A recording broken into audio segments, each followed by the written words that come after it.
میرے پیارے آقا علیہ الصلاۃ والتسلیم کے پیارے دیوانوں، ماہ ذی الحج قریب ہے اور اس مقدس مہینے میں ہم قربانی پیش کرتے ہیں جو حضرت ابراہیم علیہ الصلاۃ والتسلیم کی مقدس یادگار ہے۔ لہٰذا آج انشاءاللہ قربانی کے کچھ احکام، قربانی کے مسائل، اس کی تعریف، قربانی کس پر واجب ہے، اس پر آپ سے گفتگو کریں گے۔ میرے پیارے آقا علیہ السلام کے پیارے دیوانوں، یاد رہے قربانی یہ خالص مالی عبادت ہے۔ حج مالی عبادت ہے، زکوٰۃ مالی عبادت ہے، حج مالی بھی ہے اور بدنی بھی ہے،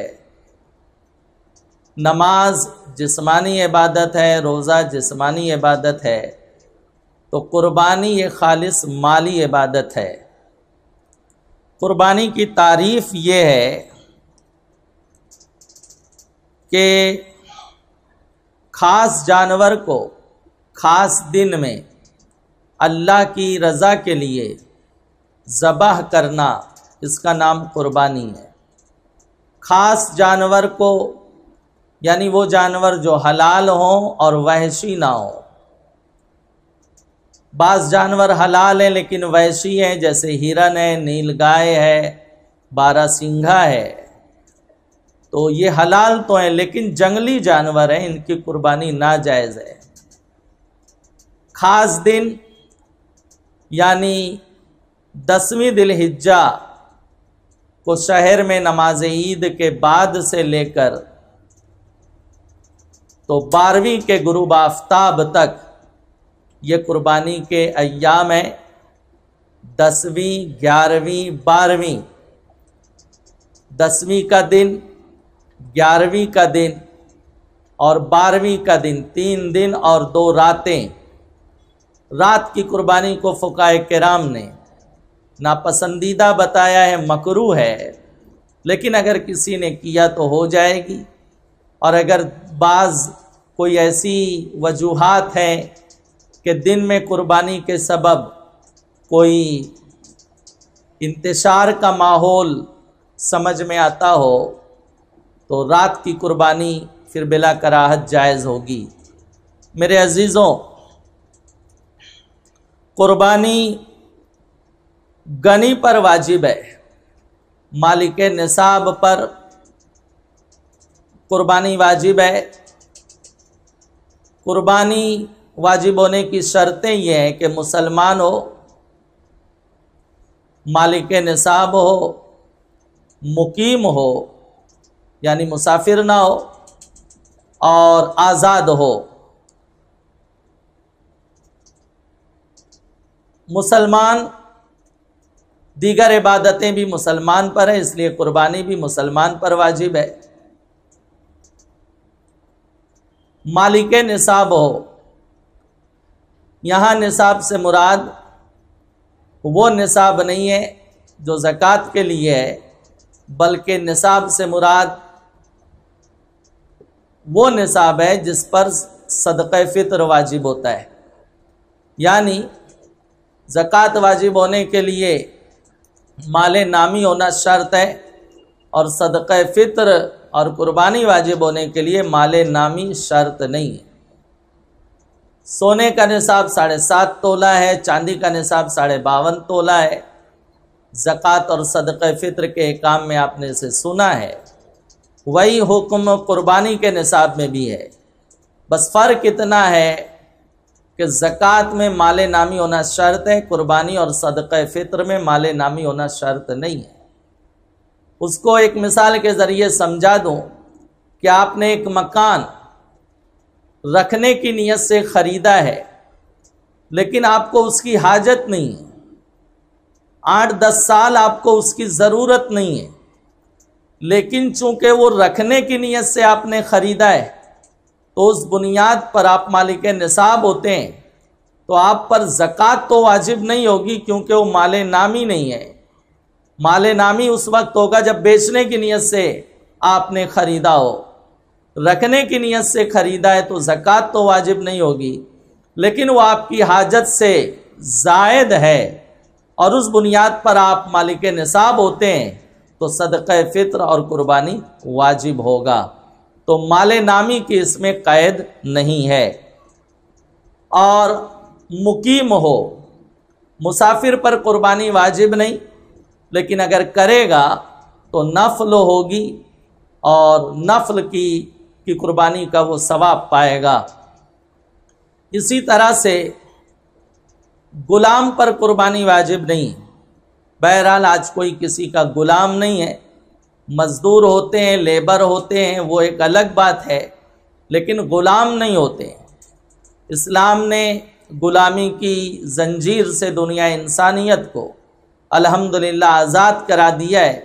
آج پوری دنیا میں کہیں غلامی کی جو ہے یہ غلامی کا دور اور غلامی کا معاملہ پایا نہیں جاتا۔ جس طرح سے مرد حضرات پر قربانی واجب ہے، اسی طرح عورت پر بھی قربانی واجب ہے۔ جو بھی مالک نصاب ہوگا، مرد مالک نصاب ہے، مرد پر قربانی واجب ہے، عورت مالک نصاب ہے تو عورت پر بھی قربانی واجب ہے۔ نابالغ بچے بچیوں پر قربانی اگرچہ واجب نہیں ہے، لیکن اگر کر دیں تو بہتر ہے، اجر پائیں گے، لیکن بہرحال حکم یہی ہے کہ واجب نہیں، لیکن عورتوں پر بھی قربانی واجب ہے۔ ایک بات یہ یاد رکھیں، ایک گھر میں جتنے مالک نصاب ہوں گے سب پر قربانی واجب ہوگی۔ اگرچہ جوائنٹ فیملی ہو، چولہا ایک ہے، بزنس ایک ہے، لیکن سب کے اپنے بینک بیلنس بھی رہتے ہیں، اور 52.5 تولہ چاندی کا جو اماؤنٹ ہے وہ 26 سے 27 ہزار روپے کے قریب ہے، تو کوئی بہت بڑی رقم نہیں ہے، اور اس میں سال گزرنے وغیرہ کی بھی قید نہیں ہے۔ قربانی کی تاریخ میں اگر اتنا مال آ گیا، 10ویں کو نہیں، 11ویں کو نہیں، 12ویں کو آ گیا سورج ڈوبنے سے پہلے، تو اس پر قربانی واجب ہو جائے گی۔ اب اگر وہ جانور کا اہتمام مثال کے طور پر 12ویں کو عصر بعد اس کے پاس جو ہے 30,000 روپے اسے حاصل ہوئے تو اس پر قربانی واجب ہے۔ اب 1.5-2 گھنٹے میں جانور کا اہتمام نہیں ہو سکا، سورج ڈوب گیا، تو اب ایک بکری کی قیمت صدقہ کرنا اس کے ذمہ واجب ہوگا۔ تو میرے عزیزوں، تو قربانی جتنے مالک نصاب ہوں گے ایک گھر میں سب پر قربانی واجب ہوگی۔ بعض لوگ سمجھتے ہیں ہمارے ابا حضور زندہ ہیں، والدہ محترمہ باحیات ہیں، ان کی طرف سے قربانی ہو گئی تو گھر کے ذمہ دار وہی ہیں، سب بری ہو جائیں گے۔ ایسا نہیں ہے، جتنے مالک نصاب ہیں ان سب پر قربانی واجب ہوگی۔ تو جس طرح سے مرد حضرات مالک نصاب ہیں ان پر واجب ہے، اسی طرح عورتوں پر بھی قربانی واجب ہوگی۔ اکثر جو زیورات ہوتے ہیں، سونا چاندی،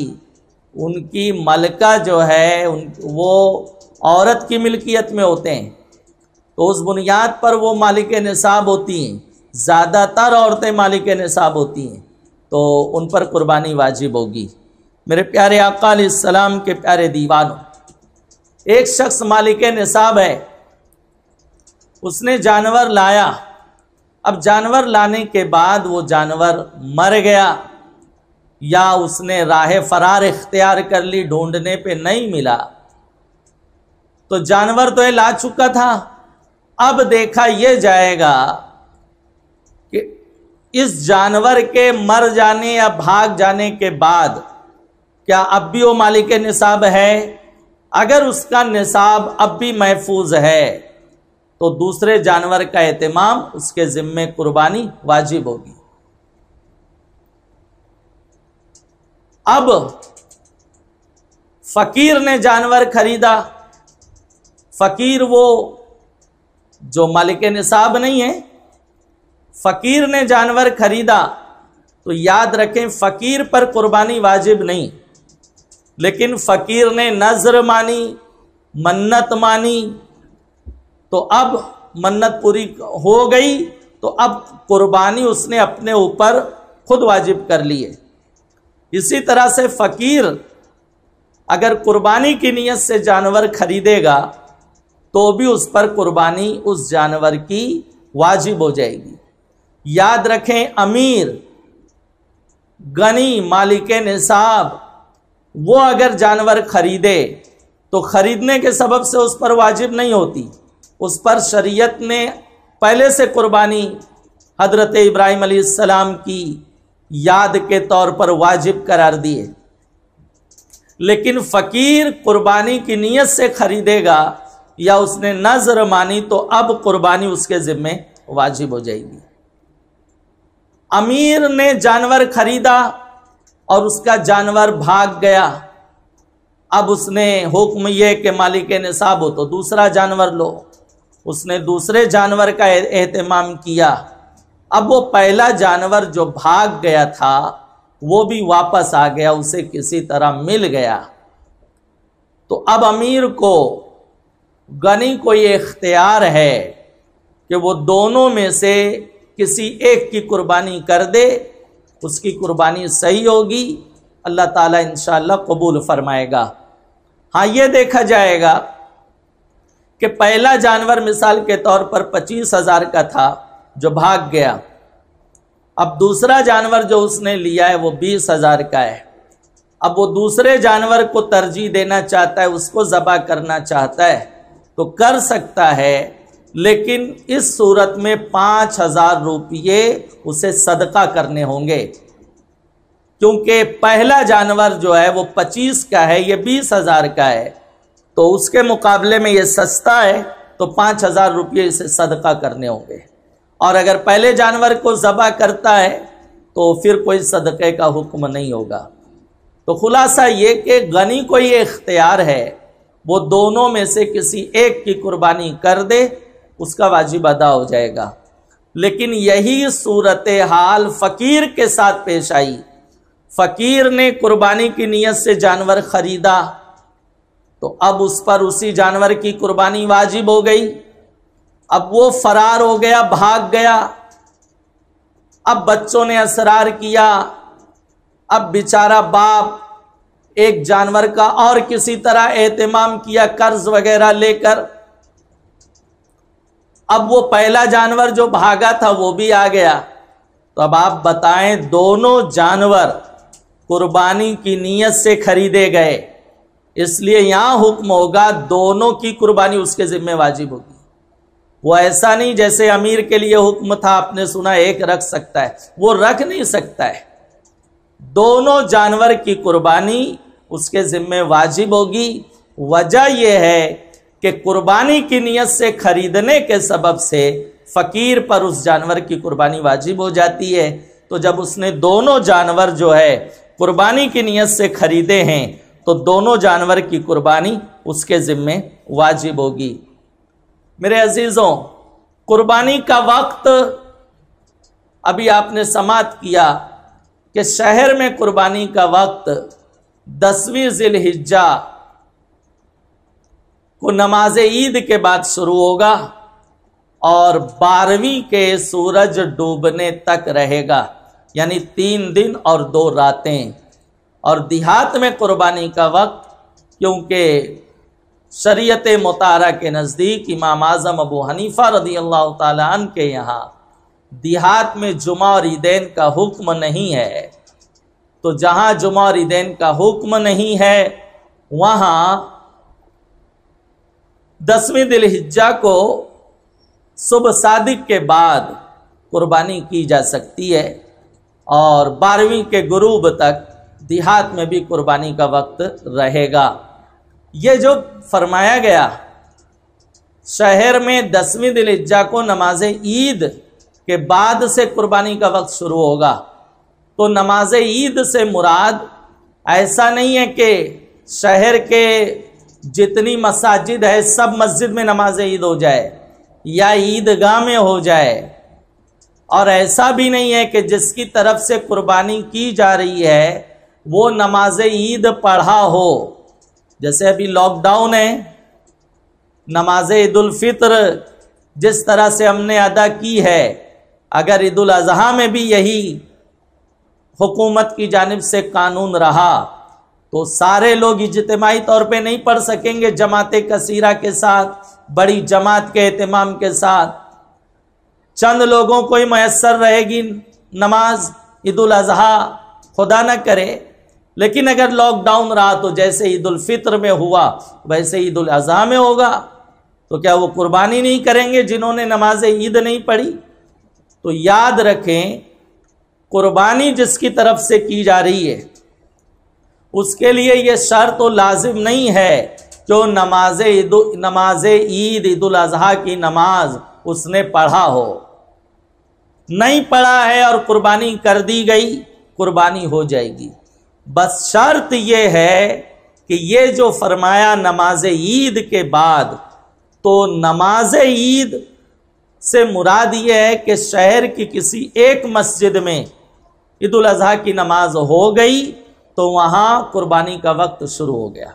قربانی کا وقت وہاں پایا جا رہا ہے، وہاں قربانی کی جا سکتی ہے۔ تو میرے پیارے آقا علیہ الصلوۃ والتسلیم کے پیارے دیوانوں،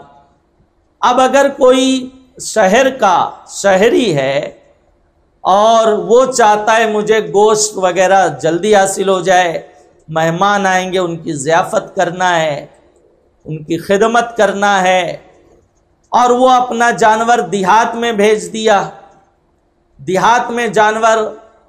چونکہ وہاں قربانی جلدی ہو جائے گی، 10ویں کو صبح صادق کے بعد ہی ہو جائے گی، اور فجر کے آس پاس یا صبح 8-9 سے پہلے گوشت ہمارے گھر آ جائے گا، تو کر سکتا ہے، اس میں کوئی حرج نہیں۔ اسی طرح دیہات کا رہنے والا،